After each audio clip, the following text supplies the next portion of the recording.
Hello, everybody. Henry here, the Arizona Roofer. It's early Sunday morning. I didn't pretty myself up for the day, but that's okay. If you don't mind, I don't mind. I am answering a question today for AskARoofer.com, and if you're not familiar with AskARoofer.com, it's a nice website sponsored by the Roofers Coffee Shop, very popular publication in our industry. And you simply go there and you post your questions about roofing, whatever they may be, and people from around the country, other professionals such as myself, roofers, contractors, suppliers, whatever, they will answer your questions so you can take that information and make your best decision for your own needs. And today we have a question from Samantha in Missouri. Excuse me. So Samantha says, we recently had a house fire. Listen, I'm very sorry to hear that. I had a house fire when I was younger and lost all my stuff when I was going through trade school. And I know the feeling. It's a very devastating feeling to see your home being burnt up. But thankfully, you're answering the questions, so clearly you didn't get hurt. So let's be glad for that. Anyways, let me just get back and start over. Recently had a house fire. We had gutted our house in 19 and have gutted our house. That's a 1916 house. Awesome. I love those old houses.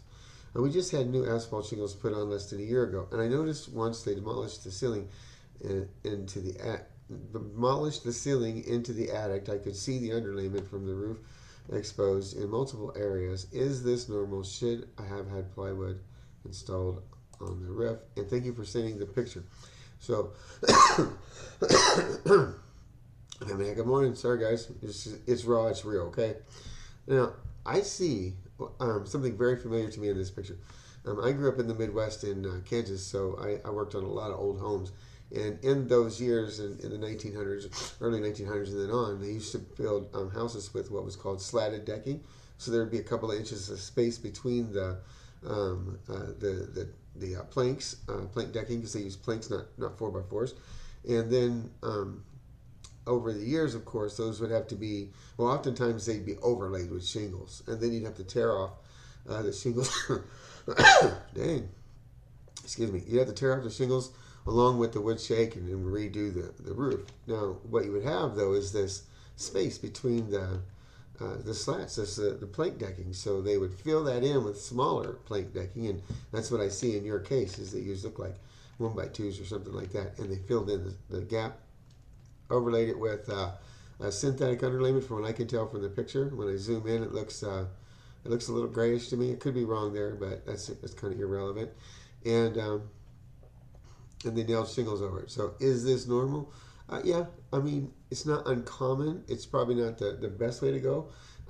If you have gaps that are too wide, you can start getting little deflections in those areas. It could cause some problems, but it's been done, a lot of times successfully. So it just depends. The problem is with plank decking is over time the planks will begin to shrink a little bit. They'll retract in on themselves, and those spaces can become wider. So, to answer your question, should you have had it sheathed or new plywood put up? This would be my suggestion if I were in your area contracting and you were talking to me as a contractor. I would encourage you to overlay your plank decking, given that the structure can handle the extra weight. It doesn't have to be too thick because you already have the plank decking, but use a foil back OSB board. If we use a foil back OSB board, then you apply your shingles. That will help to insulate your house.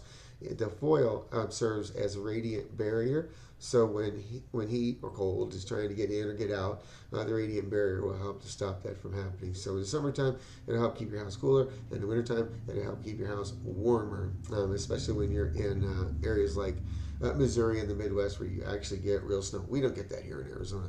In Arizona, we get sunshine, sunshine, sunshine. Oh no, it's a little cold. Let me get a jacket. No, I don't need a jacket. It's already warmed up. That's basically our seasons here, hot and hotter. So I hope that answers your question. Yes, it's normal to see that. Is it the preferred thing to do? No, probably not. But it is often done, and you can certainly tear it all down and resheath it if you want to, or have an overlay with a smaller board. But I do recommend using foil back. If you're in the Midwest, even in Arizona, would be great. But use the foil back decking. It costs a little bit more, but believe you me, it's worth it in the long run. And thanks for bearing with me this morning. I got these allergies going on. It's early Sunday morning, but I wanted to get this out because I got this a day or so ago, and I didn't want to keep waiting on it. I want to get this answer out to you, Samantha in Missouri. So if you have any questions about roofing, go to AskARoofer.com. That's AskARoofer.com. Post your question. You'll get answers from people all over the country, and you'll be able to use that information to make a good decision, the right decision for your need, right? And then when you go to talk to a contractor in your area to get the work done, you'll be informed and you'll have a better experience. I promise you that. If you're in Arizona and you have a roofing need, you can reach me at 480-435-5190. 480-435-5190, or you can visit us online on our newly redesigned website. I'm very happy with that. It's called thearizonaroofer.com. thearizonaroofer.com. We just had that redesigned, so you know what? Do me a favor, go check it out, and maybe send me a note, an email or something, and let me know what you think of the website, because I like it, but I need to know what you guys think, because I'm trying to reach out to you all, and you have to like it. So, and yeah, and by the way, in our company, we do offer a third-party underwritten warranty on our on all our jobs. So if you hire us, the first thing that happens is you get registered, and when you're registered with our third-party underwriter, your deposits are protected up to $30,000. And if you once we finish the project and we finish registering the project, then your warranty is registered for up to $250,000 for a whole list of things. If you'd like to know more, you can reach me again at 480-435-5190. Henry, the Arizona Roofer here, and I hope you all have a nice day. And now I'm going to go eat some pancakes.